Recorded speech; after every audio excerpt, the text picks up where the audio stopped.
नमस्ते दोस्तों। तो आज हमारा रामायण का सेकंड एपिसोड चालू हो रहा है। पहले एपिसोड में हमने बात किया था कि कैसे वाल्मीकि एक गुंडा से वाल्मीकि ऋषि बन गया, और ये एपिसोड में हम लोग जानेंगे वाल्मीकि को ही क्यों चुना गया रामायण लिखने के लिए। ये भी बता दूं कि वीडियो के एंड तक आपको लाइफ के 3 इंपॉर्टेंट लेसन्स मिलेंगे। लेसन 1, आप कैसे बात करें ताकि लोग आपकी बात सुने। नंबर 2, आप सीखेंगे कि कैसे पावरफुल और रिस्पेक्टफुल इंसान बनना है। एंड नंबर 3, आप सीखेंगे कि कैसे सक्सेस को जल्दी से जल्दी पा सकते हैं, how to get success fast. So end तक बने रहिए और बिना देरी के आइए चालू करते हैं आज का रामायण का एपिसोड 2। तो जैसे कि हमने लास्ट एपिसोड में देखा था कि वाल्मीकि नारद मुनि के साथ में थे एंड उसके साथ ही अभी शिक्षा ले रहे थे। एक दिन ऐसा हुआ कि वाल्मीकि ने नारद से एक दिन अजीबोगरीब सवाल पूछ ले। तो नारद ने बोला, क्या सवाल है? उसने बोला, मेरा सवाल ये है, हीरो कौन होता है? Who is a hero? अब ये सुन के नारद को थोड़ा अचंभित हुआ। नारद वाज सरप्राइज कि ये कैसे सवाल है। तो वाल्मीकि ने बोला कि लेट मी एलाबोरेट, मैं थोड़ा विस्तार से बताता हूँ। तो वाल्मीकि ने उनसे पूछा कि ऐसा कौन इंसान है जो सच्चाई से भरा है एंड इसके साथ साथ पावरफुल भी है, जो अच्छाई से भरा हो एंड उसके साथ साथ grateful, determined and focused and confident हो, जिसके पास शक्ति हो और जो सभी से लड़ सकता हो, बट उसके साथ साथ दिल में कंपैशन भी हो, लोगों के लिए दर्द समझने वाला भी हो, जो सबके भलाई के लिए काम करे पर खुद के भलाई के लिए ना सोचे, जिसमें साहस तो हो बट गुस्सा और हिंसा ना हो। ऐसा कौन इंसान है जिसमें ये सारी खूबियां है? तो ये सुन के नारद मुनि बहुत चिंता में पड़ गए। उनको लगा कि ऐसा इंसान तो हो ही नहीं सकता। तभी उनको याद आया कि इस वर्ल्ड में सिर्फ एक ही इंसान है जिसमें ये सारे क्वालिटीज अंदर हो, एंड उनका नाम है रामचंद्र। तो ये सुन के वाल्मीकि बहुत एक्साइटेड हो गए एंड वाल्मीकि ने नारद को बोला कि ये राम कौन है, राम के बारे में बताइए। तो इसी मौका का फायदा उठाते हुए नारद ने वाल्मीकि को राम के बारे में बताना चालू किया और बताते बताते पूरा रामायण ही बता दिया। तो वाल्मीकि को राम और रामायण का स्टोरी सुन के बहुत ही अच्छा लगा और उसको बहुत ही खुशी हुई। कुछ टाइम के बाद वाल्मीकि उठे क्योंकि उसका नहाने का टाइम आया था, तो और वो नदी के किनारे नहाने चला गया। जब वो नहाने गए तो उसने देखा कि नदी के किनारे 2 पंछी खेल रहा है।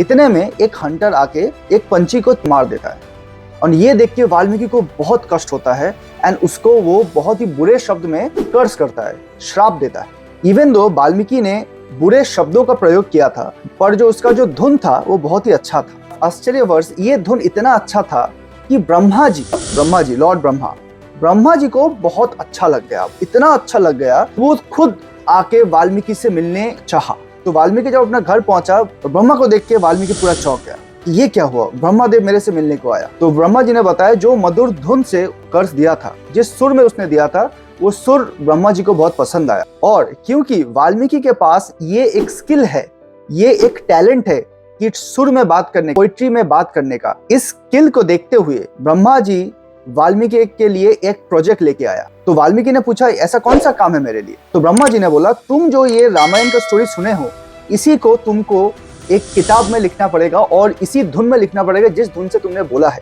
तो ब्रह्मा जी ने बोला कि चिंता मत करो, जो भी रामायण में हुआ था, जब तुम लिखने बैठोगे तो पूरा रामायण मैं तुम्हें आंखों के सामने दिखा दूंगा। ब्रह्मा जी चाहते थे कि ये जो रामायण का स्टोरी है एक ऐसा लेखक लिखे ताकि वो स्टोरी सब लोगों के पास पहुंचे और सब लोगों को पसंद आए। और इसीलिए वाल्मीकि के स्किल को देखते हुए रामायण वाल्मीकि को सौंपा गया और इस तरह वाल्मीकि ने रामायण लिखना चालू किया।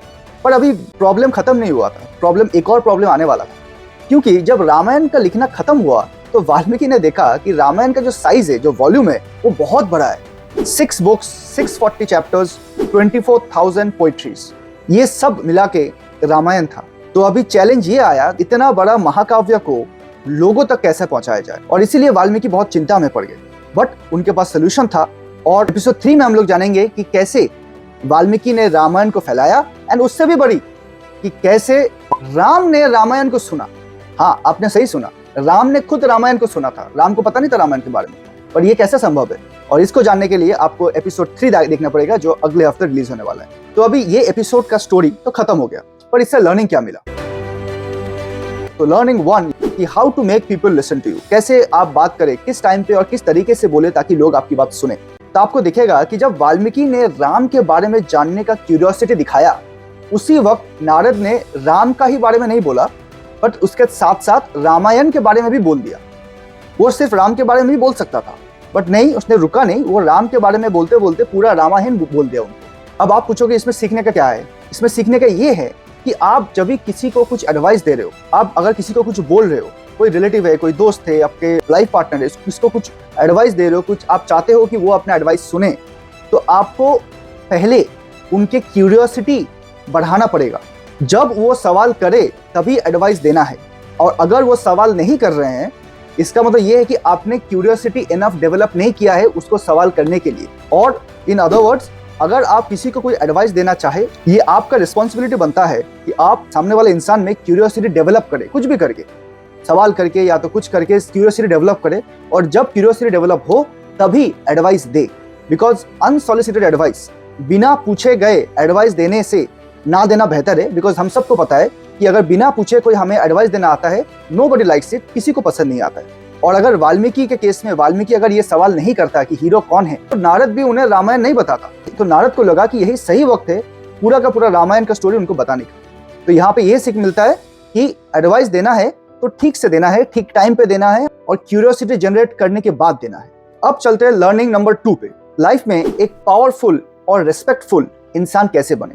तो वाल्मीकि पूछ रहा था, हीरो का वर्णन कर रहा था कि जो ताकतवर है बट कंपैशनेट है, जो डिटरमाइंड है और ग्रेटफुल है, जिसको सब लोगों का भलाई के बारे में चिंता होता है, खुद के बारे में चिंता नहीं होता है, राइट। अगर आप देखोगे जनरली ये सारे जो इमोशंस है ये ऑपोजिट इमोशंस है। तो हीरो वही होता है जिसके पास ये सारे ऑपोजिंग क्वालिटीज होता है। मतलब अगर आप नॉर्मली कॉन्फिडेंट होते हो, उसके साथ साथ एरोगेंस भी आ जाता है, उसको आप हीरो नहीं कहेंगे, उसको जीरो कहेंगे। बट हीरो हम लोग उन्हीं को कहेंगे जो कॉन्फिडेंस के साथ साथ दिल में कंपैशन भी रखता है, जो पावर के साथ साथ लोगों के लिए रिस्पेक्ट भी रखता है। तो इन शॉर्ट, अगर मैं इसको स्पाइडरमैन वाला एनालॉजी से समझाऊं, जिसने स्पाइडरमैन देखा है, वहां पे एक कोट है कि with great power comes great responsibility, कि अगर आपके पास पावर आता है उसके साथ साथ आपको रिस्पॉन्सिबल भी होना पड़ेगा। कोई भी एक अगर आपका मिसिंग होगा तो आप सक्सेस नहीं पा सकते।